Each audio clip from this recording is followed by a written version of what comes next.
Hi ಸ್ನೇಹಿತರೆ, ಶುಭೋದಯ ಎಲ್ರಿಗೂ ಕೂಡ. ನಾನಿವತ್ತು ಒಂದು ಮೂವಿಯ ಬಗ್ಗೆ ಒಂದು ಸ್ವಲ್ಪ ಮಾಹಿತಿಯನ್ನು ನೀಡಿ ನನ್ನ ಹಾಡನ್ನು ಪ್ರಾರಂಭ ಮಾಡ್ತೇನೆ. ಈ ಒಂದು ಮಾಹಿತಿ ಕೆಲವರಿಗೆ ಇಷ್ಟ ಆಗ್ಬೋದು, ಕೆಲವರಿಗೆ ಇಷ್ಟ ಆಗದೇ ಇರ್ಬೋದು. ಬಟ್ ಹೇಳೋ ಕರ್ತವ್ಯ ನಂದು, ಹೇಳ್ತೀನಿ. ಓಕೆನಾ? ಇಷ್ಟ ಆದರೆ ಲೈಕ್ ಮಾಡಿ, ಶೇರ್ ಮಾಡಿ, ಕಾಮೆಂಟ್ ಮಾಡಿ. ಓಕೆನಾ? ನಾನೀಗ ಹಾಡ್ತಾ ಇರುವಂತಹ ಹಾಡು ತಾಜ್ ಮಹಲ್ ಚಿತ್ರದ ಹಾಡು. ತಾಜ್ ಮಹಲ್ ಎಂದಾಕ್ಷಣ ಆಗ್ರಾದಲ್ಲಿರುವ ತಾಜ್ ಮಹಲ್ ಅಂತ ಎಲ್ರಿಗೂ ಗೊತ್ತಾಗುತ್ತೆ. ಮತ್ತು ತಾಜ್ ಮಹಲ್ ಅಂದಾಕ್ಷಣ ಪೂಜಾ ಗಾಂಧಿ ಹಾಗೆಯೇ ನಮ್ಮ ಅಜಯ್ ರಾವ್ ಸರ್ ಆ್ಯಕ್ಟ್ ಮಾಡಿರುವಂತಹ ಒಂದು ಬ್ಯೂಟಿಫುಲ್ ಮೂವಿ. ತುಂಬಾ ಚೆನ್ನಾಗಿದೆ. ನನಗೂ ಕೂಡ ಫೇವ್ರೇಟ್ ಮೂವಿ. ಒಂದಾನೊಂದು ಕಾಲದಲ್ಲಿ ನಾನು ಕಾಲೇಜ್ಗೆ ಹೋಗೋ ಟೈಮಲ್ಲಿ ಈ ಮೂವಿಯನ್ನು ನೋಡ್ತಾ ಇದ್ದೆ. ಓಕೆನಾ? ಈ ಮೂವಿ ಹೇಗಿದೆ ಅಂತ ಅಂದರೆ ತುಂಬ ಚೆನ್ನಾಗಿದೆ. ಒಬ್ಬ ಹಳ್ಳಿ ಹುಡುಗ ವಿದ್ಯಾಭ್ಯಾಸಕ್ಕಾಗಿ ಬೆಂಗಳೂರಿಗೆ ಬರ್ತಾನೆ, ಅಂದರೆ ಸಿಟಿಗೆ ಬರ್ತಾನೆ. ಆತನ ಪೂರ್ತಿ ಖರ್ಚು ವೆಚ್ಚವನ್ನು ತನ್ನ ತಂದೆ ತಾಯಿಗಳೇ ನೋಡ್ಕೋತಿರ್ತಾರೆ. ಅವರು ವ್ಯವಸಾಯ ಮಾಡುವಂತಹ ರೈತರಾಗಿರ್ತಾರೆ. ತನ್ನ ಹೊಲದಲ್ಲಿ ಬೆಳೆಗಳನ್ನು ಬೆಳೆದು ಅದನ್ನು ಮಾರಿ ತನ್ನ ಮಗನ ವಿದ್ಯಾಭ್ಯಾಸಕ್ಕೆ ಕೊಡ್ತಾ ಇರ್ತಾರೆ. ಆದರೆ ಮಗ ಏನು ಮಾಡ್ತಾನೆ, ಕಾಲೇಜಲ್ಲಿ ಓದೋದರ ಜೊತೆಗೆ ಒಂದು ಹುಡುಗಿಯನ್ನು ಇಷ್ಟಪಟ್ಟು ಆ ಹುಡುಗಿಯ ಹಿಂದೆ ಬೀಳ್ತಾನೆ. ಆ ಹುಡುಗಿಗೆ ಪರೋಕ್ಷವಾಗಿ ಸಹಾಯವನ್ನು ಮಾಡ್ತಾನೆ. ಆದರೆ ಅದೇ ಹುಡುಗನೇ ನನ್ನ ಪ್ರೀತಿಸ್ತಿರೋದು ಅನ್ನೋದು ಆ ಹುಡುಗಿಗೆ ಗೊತ್ತಿರೋದಿಲ್ಲ. ಪ್ರತಿದಿನ ಮೊಬೈಲಲ್ಲಿ ಮಾತಾಡ್ತಾ ಇರ್ತಾಳೆ. ಬರೀ ಧ್ವನಿಯನ್ನಷ್ಟೇ ಕೇಳಿರ್ತಾಳೆ ವಿನಃ ಮುಖವನ್ನು ನೋಡಿರೋದಿಲ್ಲ. ಒಂದು ದಿನ ನಾನೇ ಹುಡುಗ ಅಂತ ಹೇಳೋದಕ್ಕಿಂತ ಮುಂಚೆ ಏನಾಗುತ್ತೆ, ಅವರ ನಡುವೆ ಒಂದಷ್ಟು ಮಾತುಕತೆ ನಡೆಯುತ್ತೆ. ಅವಳು ಅಂದ್ಕೊಂಡಿರ್ತಾಳೆ, ಇವನು ಪೊರ್ಕಿ ಥರ ನನ್ನ ಹಿಂದೆ ಬಂದಿದ್ದಾನೆ, ನನಗಿಷ್ಟ ಇಲ್ಲ ಅಂತ ಮೊಬೈಲಲ್ಲಿ ಇವನ ಜೊತೆನೇ ಮೊಬೈಲಲ್ಲಿ ಮಾತಾಡ್ತಿರ್ತಾಳೆ. ಮಾತಾಡೋದಕ್ಕೆ ರೀಸನ್ ಏನು ಅಂದರೆ, ಅವಳು ಏನೋ ಒಂದು ವಸ್ತುವನ್ನು ಕಳ್ಕೊಂಡಿರ್ತಾಳೆ. ಆ ವಸ್ತುವನ್ನು ಇವನು ಪೊಲೀಸ್ ಸ್ಟೇಷನ್ಗೆ ಕೊಟ್ಟು ಆ ವಸ್ತುಗಳನ್ನು ತನಗೆ ಸಿಗೋ ಹಾಗೆ ಮಾಡಿರ್ತಾನೆ. ಆ ಒಂದು ಹೀರೋಯಿಸಮ್ ಅವಳಿಗೆ ತುಂಬ ಇಷ್ಟ ಆಗುತ್ತೆ. ಅದಕ್ಕೆ ಪ್ರತಿದಿನ ಮಾತಾಡ್ತಾ ಇರ್ತಾಳೆ. ಅವಳಿಗೆ ಗೊತ್ತಿಲ್ಲದೆ ಅವಳು ಅವನನ್ನು ಇಷ್ಟಪಡ್ತಾ ಇರ್ತಾಳೆ. ಹಾಗೆ ಇದೇ ಹುಡುಗ ಅವನು ಅಂತ ಅವಳಿಗೂ ಕೂಡ ಗೊತ್ತಿರೋದಿಲ್ಲ.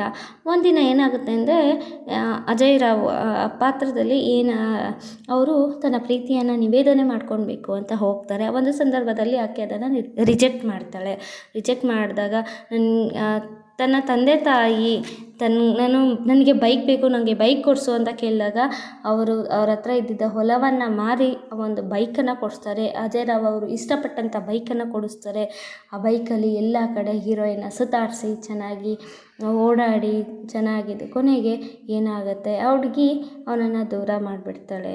ಅಂದರೆ ಅವಳು ಎಲ್ಲೂ ಅವನನ್ನು ಇಷ್ಟಪಡ್ತಿರಲ್ಲ, ಫ್ರೆಂಡ್ ಥರ ಟ್ರೀಟ್ ಮಾಡ್ತಿರ್ತಾಳೆ. ಆದರೆ ಆ ಹುಡುಗನೇ ಸಹಾಯ ಮಾಡಿದ್ದು ಅಂತ ಅವಳಿಗೆ ಗೊತ್ತಿರಲ್ಲ. ಸಹಾಯ ಮಾಡಿದ ಹುಡುಗನ ತುಂಬಾ ಪ್ರೀತಿಸಿರ್ತಾಳೆ.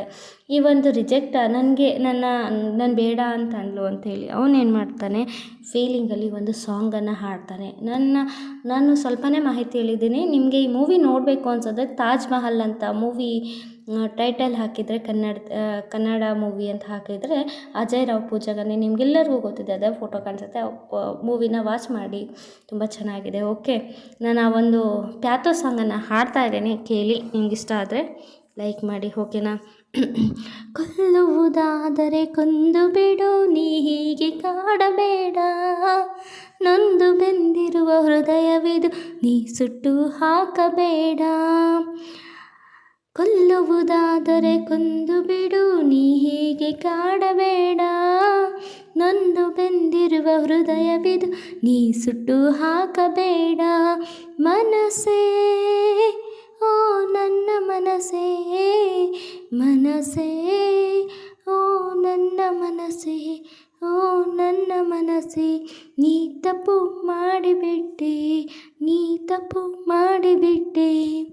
ಮನಸ್ಸಿನ ಮಾತನ್ನು ಕೇಳದಲೇ ನಾ ಕನಸ ಕಾಣುತ್ತಿದ್ದೆ. ಪ್ರೀತಿಯ ಹೆಸರೆಯ ತಿಳಿಯದಲೇ ನಾ ನೀತಿ ಮರೆತು ಬಿಟ್ಟೆ. ಹೃದಯದ ಕದವನ್ನು ತೆರೆಯದಲೇ ನನ್ನೆದೆಗೆ ಚಿಲಕವಾದೆ. ಎದೆ ಬಡಿತವ ತುಡಿತವ ನಾನರಿಯದಲೇ ನಾ ಮೋಸಗಾರನಾದೆ. ಮನಸ್ಸೇ, ಓ ನನ್ನ ಮನಸ್ಸೇ, ಮನಸ್ಸೇ, ಓ ನನ್ನ ಮನಸ್ಸೇ, ಮನಸ್ಸೇ, ನೀ ತಪ್ಪು ಮಾಡಿಬಿಟ್ಟೆ. ಅಪ್ಪನ ಅಪ್ಪನ ಅಕ್ಕರೆ ನುಡಿಗಳನ್ನು ಪಾಲಿಸದೆ ಪಾಪಿಯಾದೆ, ಅಮ್ಮನ ಕಿವಿ ಮಾತುಗಳನ್ನು ಆಲಿಸದೆ ಸೋತು ಹೋದೆ. ಹೆತ್ತು ಹೊತ್ತವರ ತುತ್ತನ್ನು ನಾ ಮತ್ತೆ ಮರೆತು ಬಿಟ್ಟೆ, ಮೋಹ ಬಂತೆಂಬ ಮತ್ತಲ್ಲಿ ನಾ ಮನೆಗೆ ಮಾರಿಯಾದೆ. ಮನಸೇ ಓ ನನ್ನ ಮನಸೇ, ಮನಸೇ ಓ ನನ್ನ ಮನಸೇ, ಓ ನನ್ನ ಮನಸೇ, ನೀ ತಪ್ಪು ಮಾಡಿಬಿಟ್ಟೆ, ನೀ ತಪ್ಪು ಮಾಡಿಬಿಟ್ಟೆ. ಸ್ನೇಹಿತರೆ, ಈ ಒಂದು ಹಾಡು ನಿಮಗೆ ಇಷ್ಟ ಆದಲ್ಲಿ ಲೈಕ್ ಮಾಡಿ, ಶೇರ್ ಮಾಡಿ, ಕಮೆಂಟ್ ಮಾಡಿ. ಹಾಗೆ ನಿಮಗೆ ಯಾವುದು ಫೇವ್ರೇಟ್ ಸಾಂಗ್ ಇದೆ ಪ್ಲೀಸ್ ಅದನ್ನು ಕಮೆಂಟ್ ಮಾಡಿ. ನಾನು ಆ ಸಾಂಗನ್ನು ಹಾಡ್ತೀನಿ ಅಂತ ಹೇಳ್ತಾ ಇಂತೀನಿ ಮನೆ ಮಗಳು ನಾನು ಪವಿಗೊಂಬೆ. ಪ್ಲೀಸ್ ಸಪೋರ್ಟ್ ಮಾಡ್ತೀರಾ ಅಂತ ಅಂದ್ಕೊಂಡಿದ್ದೀನಿ. 1Kಗೆ ಹತ್ರದಲ್ಲಿದ್ದೀನಿ. ನಿಮ್ಮ ಒಂದು ಪ್ರೀತಿಯ ಒಂದು ಗಿಫ್ಟ್ ಕೊಟ್ಬಿಡಿ. Thank you so much. Bye. Thank you.